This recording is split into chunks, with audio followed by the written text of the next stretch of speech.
Hello everyone, welcome back to my new video. আশা করছি তোমরা সবাই খুব ভালো আছো, আমিও খুব ভালো আছি।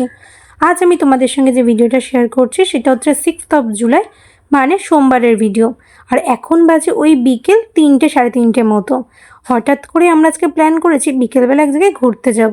তো কোথায় যাচ্ছি তার জন্য পুরো ভিডিওটা দেখো, আর কার সাথে যাচ্ছি সেটা জানার জন্য কিন্তু তোমাদেরকে পুরো ভিডিওটা দেখতে হবে। প্রথমে ভেবেছিলাম gate ready with me shoot করব, তারপরে দেখলাম হাতে একদমই টাইম কম আছে। যদি আমি ক্যামেরা অন করে এখন রেডি হতে বসি তাহলে আমাকে আজকে আর রেডি হয়ে টাইম মতো বেরোতে হবে না। তাই জন্য আর get ready with me shoot করিনি। শুধু একটা ট্রানজিশন রিলের জন্য আমি এই রকম সব জামা কাপড় মেকআপ কিট দিয়ে একটা শর্টস ভিডিও বানিয়ে নিয়েছি। আর এই ভিডিওটা দিয়ে কিন্তু একটা রিলস ভিডিও খুব শিগগিরই আসবে, সেটাও কিন্তু তোমরা আমার ইউটিউব চ্যানেল, ফেসবুক এবং ইনস্টাতে দেখতে পারবে। তাই জন্য অবশ্যই আমার ইউটিউব চ্যানেলটাকে সাবস্ক্রাইব করে রাখো, ফেসবুক পেজটাকে ফলো করে রাখো, আর আমাকে কিন্তু অবশ্যই ইনস্টাতে ফলো করতে ভুলো না। আজকে আমরা যেখানে যাব বলে ডিসাইড করেছি সেখানে যেতে আমাদের বাড়ি থেকে টাইম লাগে ওই প্রায় 2 ঘন্টা মতো। তাই আমরা ডিসাইড করেছিলাম দুপুর 3টের মধ্যে যে কোনোভাবে বাড়ি থেকে বেরোবো। সেই মতো আমি আমার বন্ধুকে কিন্তু অ্যাড্রেস দিয়ে দিয়েছিলাম, সে কিন্তু টাইম মতোই চলে এসেছিলো। কিন্তু আমাদের মেয়েদের তো জানো রেডি হতে একটু বেশিই টাইম লাগে। বাড়ি থেকেই আমরা বেরোতে বেরোতে বেজে গেছিলো বিকেল 4টে। তাই এখন আমি কোনোভাবে গাড়ি ছুটিয়ে চলেছি আমাদের গন্তব্যের দিকে। ইচ্ছাটা ছিল পুরো রাস্তাটাই আমি গাড়ি চালিয়ে যাব, কিন্তু আমার সাথে যিনি ছিলেন তিনি নিজে সম্পূর্ণ রাস্তাটা গাড়ি চালিয়ে গেছিল। হয়তো 70% রাস্তা তিনি চালিয়েছিলেন আর 30% রাস্তা আমি চালিয়েছিলাম। তার পেছনে একটা কারণও আছে, কারণ আমি খুব বেশি জোরে গাড়ি চালাতে পারি না। কিন্তু আমার সাথে যিনি ছিলেন তিনি খুব ভালোভাবে সেফলি জোরে গাড়ি চালাতে পারেন। তাই দায়িত্বটা আমি তাকেই দিয়েছিলাম গাড়িটা জোরে চালিয়ে ঠিক টাইম মতো আমাকে গন্তব্যে পৌঁছে দেওয়ার জন্য। কারণ যদি আমি সম্পূর্ণ রাস্তাটা গাড়ি চালিয়ে যেতাম আজকে হয়তো আর আমাদের পৌঁছাতে হতো না টাইম মতো আমাদের গন্তব্যে। আজকে আমরা যেই ডেস্টিনেশনে যাচ্ছি সেই ডেস্টিনেশনের রাস্তাটা কিন্তু আমরা দুজনের কেউই চিনি না। তাই জন্য গুগল ম্যাপের ভরসাতে আজকে আমাদের রাস্তায় বেরোতে হয়েছিল। আজকে আমাদের বাড়ি থেকে আমাদের ডেস্টিনেশনের দূরত্ব মাত্র 24 কিলোমিটার মতো। তাও কেন বললাম 2 ঘন্টা হাতে আগে নিয়ে বেরিয়েছি, কারণ এই ট্রাফিকের জন্য। কলকাতার রাস্তায় এত বেশি ট্রাফিক হয় যে হাতে টাইম না নিয়ে বেরোলেই আমরা সবসময় লেটে পৌঁছাই।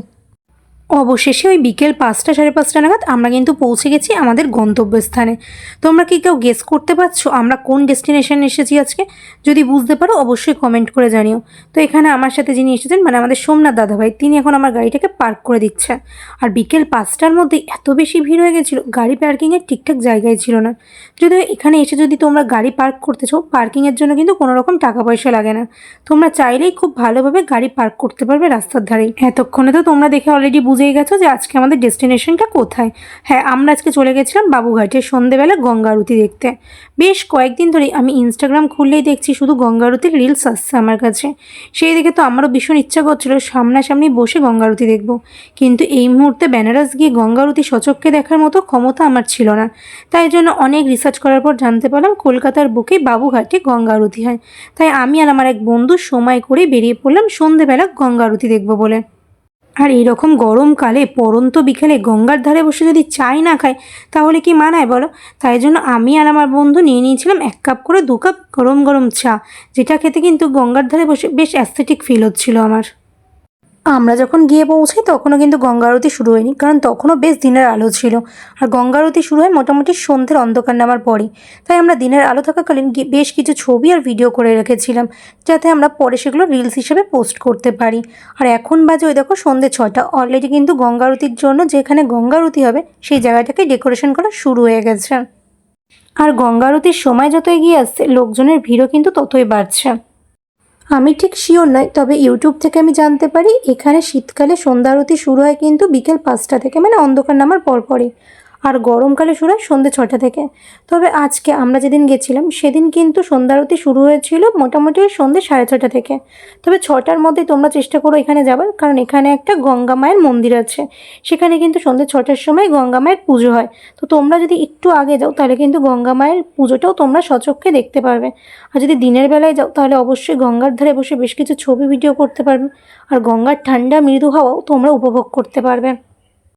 প্রথমে কিন্তু গঙ্গা দেবীর পুজো করা হয়, তারপরেই কিন্তু গঙ্গা আরতির শুভারম্ভ করা হয়।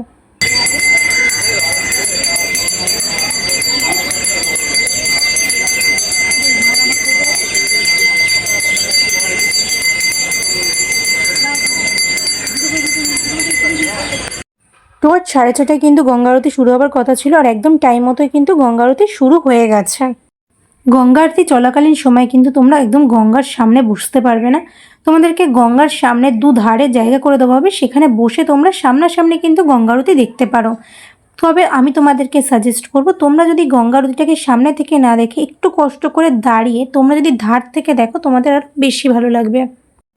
ওই আধ ঘন্টা মতো গঙ্গা আরতিটা হয়। আমাদের সন্ধ্যে 4:30টায় শুরু হয়েছিল, 7টার মধ্যে কিন্তু গঙ্গা আরতি শেষ হয়ে গিয়েছিল। তোমরা যারা বাবুঘাটে গঙ্গা আরতি দেখতে যাবে ভাবছো কিন্তু বুঝতে পারছো না যে কোথায় গেলে এই বাবুঘাটের গঙ্গা আরতি দেখা যাবে, তাদেরকে আমি ডিরেকশনটা ক্লিয়ারলি দিয়ে দিচ্ছি। তোমরা মাঝেরহাটগামী যে কোনো লোকাল ট্রেনে উঠে ইডেন গার্ডেন স্টেশনে নামতে পারো। ইডেন গার্ডেন স্টেশনের একদম কিন্তু লাগোয়ায় এই গঙ্গা আরতিটা হয়। অথবা তোমরা শিয়ালদা থেকে কিন্তু অ্যাভেলেবেল বাবুঘাটের বাস পেয়ে যাবে, যে কোনো একটা বাস ধরেই চলে আসতে পারো গঙ্গা আরতি দেখার জন্য বাবুঘাটে।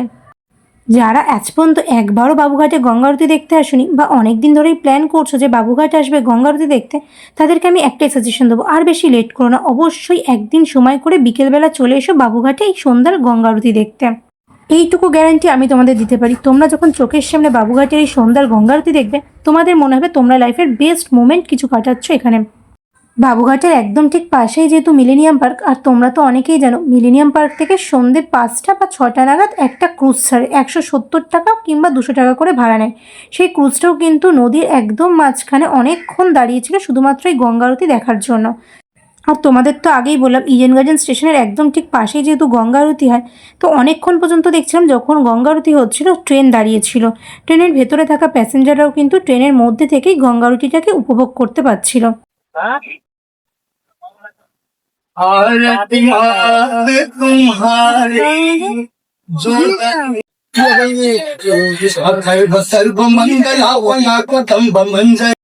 আমি কিন্তু পুরো গঙ্গা আরতিটাই দাঁড়িয়ে দেখেছিলাম এক সাইড থেকে, কিন্তু আমার সাথে যে গেছিলো মানে সোমনাথ, ও কিন্তু পুরো গঙ্গার সামনে থেকে একদম গঙ্গা আরতিটাকে সামনাসামনি উপভোগ করেছে। গঙ্গা আরতির একদম শেষ পর্যায়ে আমিও চলে গেছিলাম গঙ্গা আরতিটাকে সামনাসামনি দেখবো বলে।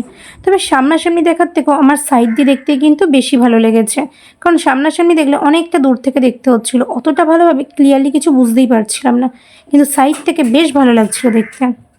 ওই সন্ধ্যে 7টা নাগাদ গঙ্গা আরতি শেষ হয়ে গিয়েছিল এবং যে সকল ব্যক্তিগণ গঙ্গা আরতি করছিলেন তারা কিন্তু গঙ্গা আরতি শেষে চলে গেছিলেন গঙ্গার ধারে।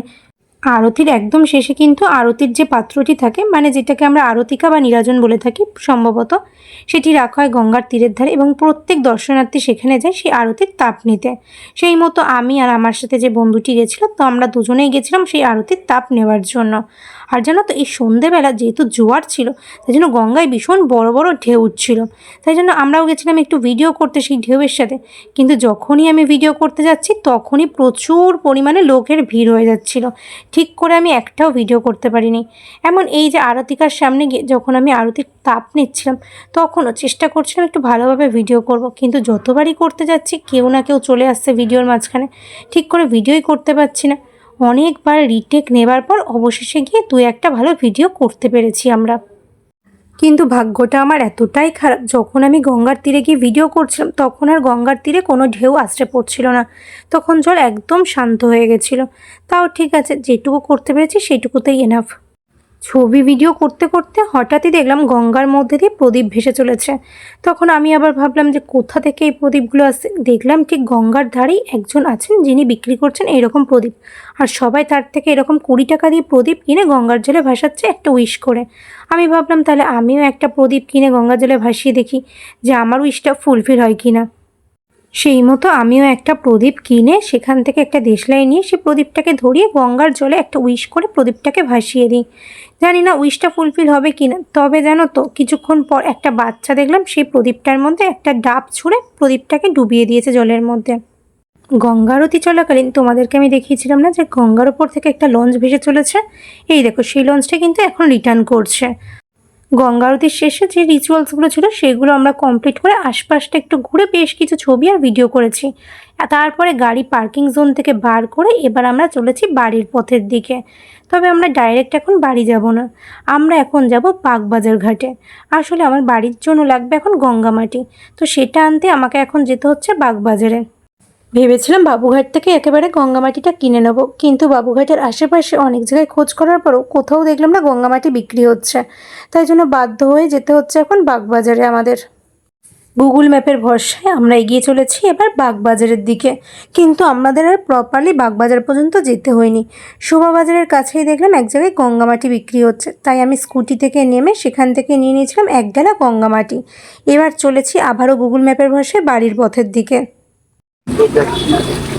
হ্যালো গাইজ, আমরা এখন বাড়ি ফিরছি, রাস্তা চিনি না তো রাস্তার ম্যাপের ভরসায় যেতে গিয়ে এই হচ্ছে রাস্তার কন্ডিশন। আমরা বুঝতেও পারছি না আমরা কোন দিকে যাচ্ছি, কোথায় যাচ্ছি, ম্যাপ আমাদেরকে কোথায় ঘোরাচ্ছে। একবার এদিক একবার ওদিক, রাস্তায় জল কাদা। ভাগ্যিস স্কুটি আমি পরিষ্কার করে নিই, ভাগ্যিস আমাদের সাথে কেউ আসেনি, আসলে সে আমাদেরকে খিস্তাতো ভাই, খিস্তাতো। ম্যাপের ভরসায় আবার ফেসেছি আমরা। চলবে ম্যাপটা তো ভাই, চারদিকে নিয়ে যাচ্ছেন, অন্ধকারে দেখানো যাচ্ছে না, শুধু উঁচু উঁচু অন্ধকার মাঠ আর ভাঙাচোরা রাস্তা। আমাদের প্রো এক্সপিরিয়েন্স রাইডার দাদা গুগল ম্যাপ দেখে ভাঙাচোরা অন্ধকার রাস্তা পেরিয়ে এখন চলে এসেছে মেন রোডের ওপরে। এখান থেকে আমাদের বাড়ি কিন্তু আর খুব বেশি দূর না, হয়তো খুব বেশি হলে আর 20 মিনিট লাগবে আমাদের বাড়ি পৌঁছাতে। আসার সময় পুরো রাস্তাটাই কিন্তু আমাদের এই সোমনাথ দাদাভাই গাড়ি চালিয়ে নিয়ে এসেছে, আমাকে আর একটুও কষ্ট করে গাড়ি চালাতে হয়নি। শুধু এবার আমি সোমনাথ দাদাভাইকে নামিয়ে দেবো মধ্যমগ্রাম স্টেশন, সেখান থেকে তিনি ট্রেন ধরে চলে যাবেন তার বাড়িতে, আর আমি এখান থেকে গাড়ি নিয়ে চলে আসবো আমার বাড়িতে। খুব সুন্দর একটা বিকেল কাটালাম বাবুঘাটে গঙ্গা আরতি দর্শন করে। তোমরা যারা যারা ভাবছো গঙ্গা আরতি দেখতে যাবে, অবশ্যই আর লেট করো না, চলে যাও গঙ্গা আরতি দেখতে। আশা করছি তোমাদেরও খুব ভালো লাগবে বাবুঘাটের গঙ্গা আরতি। আর তোমরা কারা কারা কবে যাচ্ছ অবশ্যই আমাকে কমেন্ট করে জানিও।